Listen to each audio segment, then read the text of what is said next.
गौतम बुद्ध से एक व्यक्ति ने पूछा कि रोज रोज सत्संग सुनने से क्या लाभ मिलता है।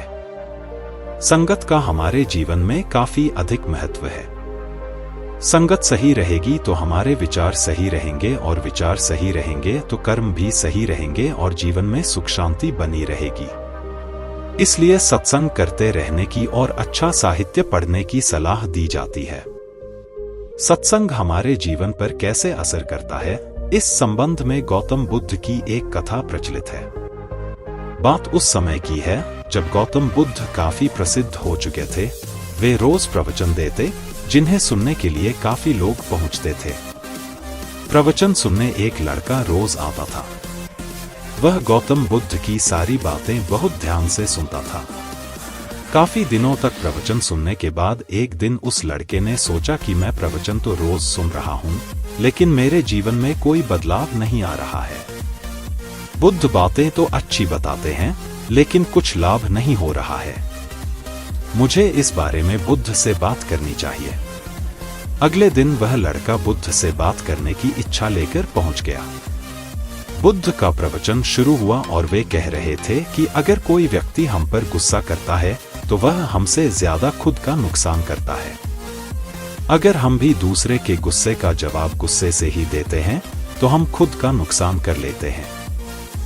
बुद्ध की ये बातें सुनते ही वह लड़का खड़ा हो गया और कहने लगा कि तथागत, मैं बहुत दिनों से आपके प्रवचन सुन रहा हूँ, लेकिन मेरे जीवन में तो कोई बदलाव ही नहीं आया है। मुझे तो प्रवचन सुनने से कोई लाभ नहीं हो रहा है। बुद्ध ने अपने प्रवचन बीच में रोके और उस लड़के की बात सुनने लगे। जब वह लड़का चुप हो गया तो बुद्ध ने उससे पूछा कि तुम कहाँ रहते हो? लड़का बोला कि मैं श्रावस्ती में रहता हूँ। बुद्ध ने कहा कि श्रावस्ती से यहाँ तक की दूरी कितनी होगी और यहाँ आने में कितना समय लगता है? उस लड़के ने बुद्ध की बातों का उत्तर दिया तो बुद्ध ने फिर पूछा कि यहाँ आते कैसे हो? उसने बताया कि मैं कभी पैदल आता हूँ, कभी सवारी का कोई साधन मिल जाता है तो उससे आ जाता हूँ। बुद्ध ने फिर एक नया प्रश्न पूछ लिया कि क्या तुम यहाँ बैठे बैठे अपने घर पहुँच सकते हो? ये प्रश्न सुनकर वह लड़का और वहाँ बैठे सभी लोग हैरान हो गए। लड़के ने कहा कि ये कैसे संभव है? मैं बैठे बैठे कहीं और नहीं पहुँच सकता। इसके लिए तो मुझे ही चलकर जाना होगा। बुद्ध ने कहा कि तुम्हारी बातों में ही तुम्हारे प्रश्नों का उत्तर है। सत्संग सुनने से तब तक कोई लाभ नहीं होगा जब तक कि तुम उन अच्छी बातों को अपने जीवन में उतारते नहीं हो। जब तक तुम अच्छे काम नहीं करोगे, इच्छाओं का त्याग नहीं करोगे, बुराइयों से दूर नहीं रहोगे, तब तक तुम्हारे जीवन में कोई बदलाव नहीं आएगा।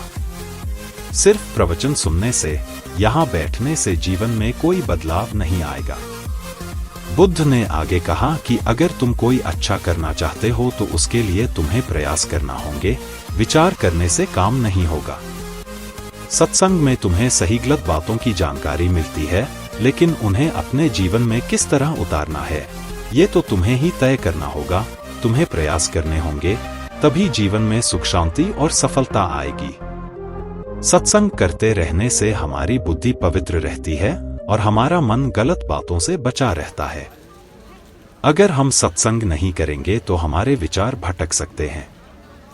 इसलिए अच्छी किताबें पढ़नी चाहिए, अच्छे लोगों की संगत में रहना चाहिए। ये कहानी आपके जीने की सोच बदल देगी। एक दिन एक किसान का बैल कुएं में गिर गया। वह बैल घंटों जोर जोर से रोता रहा और किसान सुनता रहा और विचार करता रहा कि उसे क्या करना चाहिए और क्या नहीं। अंततः उसने निर्णय लिया कि चूंकि बैल काफी बूढ़ा हो चुका था, अतः उसे बचाने से कोई लाभ होने वाला नहीं था और इसलिए उसे कुएं में ही दफना देना चाहिए। किसान ने अपने सभी पड़ोसियों को मदद के लिए बुलाया। सभी ने एक एक फावड़ा पकड़ा और कुएं में मिट्टी डालनी शुरू कर दी। जैसे ही बैल की समझ में आया कि यह क्या हो रहा है, वह और जोर जोर से चीख चीख कर रोने लगा और फिर अचानक वह आश्चर्यजनक रूप से शांत हो गया। सब लोग चुपचाप कुएं में मिट्टी डालते रहे। तभी किसान ने कुएं में झांका तो वह आश्चर्य से सन्न रह गया। अपनी पीठ पर पड़ने वाले हर फावड़े की मिट्टी के साथ वह बैल एक आश्चर्यजनक हरकत कर रहा था। वह हिल हिल कर उस मिट्टी को नीचे गिरा देता था और फिर एक कदम बढ़ाकर उस पर चढ़ जाता था। जैसे जैसे किसान तथा उसके पड़ोसी उस पर फावड़ों से मिट्टी गिराते, वैसे वैसे वह हिल हिल कर उस मिट्टी को गिरा देता और एक सीढ़ी ऊपर चढ़ आता। जल्दी ही सबको आश्चर्यचकित करते हुए वह बैल कुएं के किनारे पर पहुंच गया और फिर कूदकर बाहर भाग गया। ध्यान रखें, आपके जीवन में भी बहुत तरह से मिट्टी फेंकी जाएगी, बहुत तरह की गंदगी आप पर गिरेगी। जैसे कि आपको आगे बढ़ने से रोकने के लिए कोई बेकार में ही आपकी आलोचना करेगा, कोई आपकी सफलता से ईर्ष्या के कारण आपको बेकार में ही भला बुरा कहेगा, कोई आपसे आगे निकलने के लिए ऐसे रास्ते अपनाता हुआ दिखेगा जो आपके आदर्शों के विरुद्ध होंगे।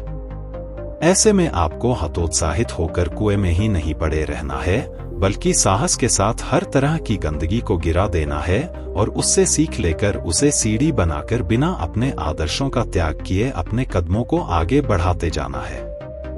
सकारात्मक रहे, सकारात्मक जिए। इस संसार में सबसे बड़ी संपत्ति बुद्धि, सबसे अच्छा हथियार धैर्य, सबसे अच्छी सुरक्षा विश्वास, सबसे बढ़िया दवा हंसी है।